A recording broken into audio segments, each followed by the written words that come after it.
नमस्कार, मी पंजाब डक. राज्यात मात्र उद्यापासून पावसाचा जोर ओसरणार आहे. 11 तारखेला एकदम संपूर्ण पाऊस राज्यातला ओसरला दिसेल.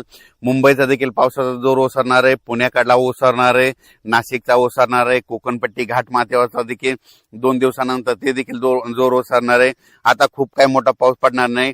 उद्या 11 जुलैपासून राज्यात चांगलं सूर्यदर्शन होणार आहे आणि हवामान कोरडं राहणार आहे, म्हणून हा अंदाज महाराष्ट्रातल्या सर्व शेतकऱ्यांना लक्षात द्यायचा.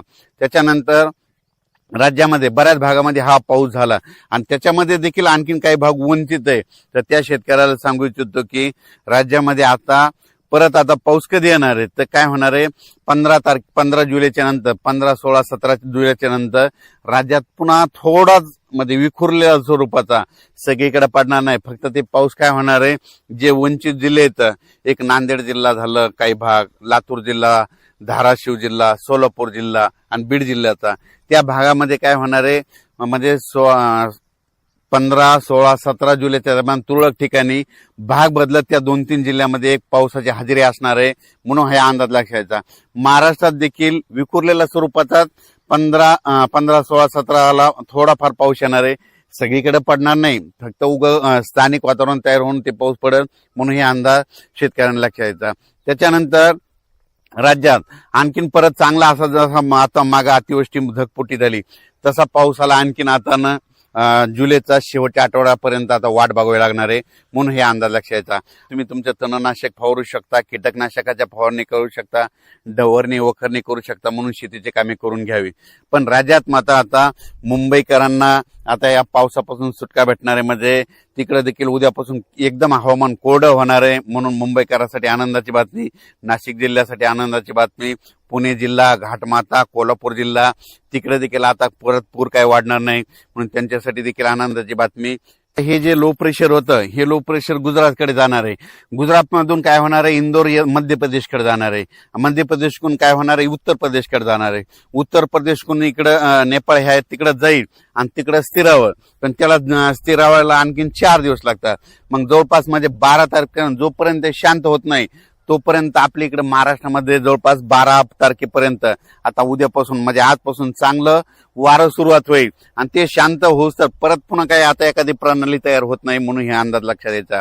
म्हणजे आता राज्यात मात्र उद्या 11 तारखेपासून सगळीकडे चांगलं हवामान कोरडं राहणार आहे, म्हणून हे अंदाज लक्षात द्यायचा. फक्त 15, 16, 17च्या दरम्यान परत एकदा पावसाळी वातावरण तयार होईल, पण तो इतका पाऊस असा जोराचा पडणार नाही, फक्त तुरळक भागातच विखुरलेल्या स्वरूपाचा ते असणार आहे, म्हणून हे अंदाज लक्षात द्यायचा. चांगल्या पावसासाठी जुलैच्या शेवटच्या आठवड्यापर्यंत वाट पाहावी लागणार आहे, म्हणून हे अंदाज देखील सर्व शेतकऱ्यांनी लक्षात घ्यावा. सोशल मीडियातून काय व्हायला थोडे अफवा पसरत आहेत की परत आता पाऊस येणार नाही. शेतकऱ्यांना घाबरू नका, पाऊस येणार आहे. जुलैच्या शेवटच्या आठवड्यात देखील असाच एकदम आता जसा पाऊस आला ते चांगला पाऊस येणार आहे. पण तुम्हाला एक सांगू इच्छितो, 15, 16, 17च्या दरम्यान देखील थोडाफार पाऊस असणार आहे, म्हणून शेतकऱ्यांनी तुम्ही काय करा, आपण आपले शेतीची कामे करून घ्या, तणनाशक मारून घ्या, कीटकनाशक मारून घ्या, कारण की पाऊस बिलकुल येणार आहे, दुष्काळ वगैरे काही पडणार नाही. त्याच्यानंतर आता जुलैच्या शेवटच्या आठवड्यात देखील एक चांगला मोठा पाऊस येईल, त्याचा व्हिडिओ आणखी 2-4 दिवसात देईल. पण तोपर्यंत शेतकऱ्यांनी घाबरून न जाता आपण आपल्या शेतीचे कामे करून घ्या, फवारण्या करून घ्या, डवरणी करून घ्या, वखरणी करून घ्या, म्हणून हे सर्व शेतकऱ्याला सांगू इच्छितो. ह्या पावसातून देखील महाराष्ट्रामध्ये काही तालुक्यामध्ये 10-15 गाव, 5-7 गाव असे वंचित राहिलेले आहेत. सोलापूर जिल्ह्यातले, लातूर जिल्ह्यातले, बीड जिल्ह्यातले, तिकडे नांदेड जिल्ह्यातले, परभणी जिल्ह्यातले, पालम ह्या परिसरातले त्या भागातल्या शेतकऱ्याला सांगू इच्छितो, आज देखील आज 9 जुलै, 10 आणि 11 ह्या 3 दिवसात देखील काय होणार आहे, विखुरलेल्या स्वरूपाचा पाऊस पडणं तुम्हाला पडू शकतो, म्हणून हे अंदाज लक्षायचा.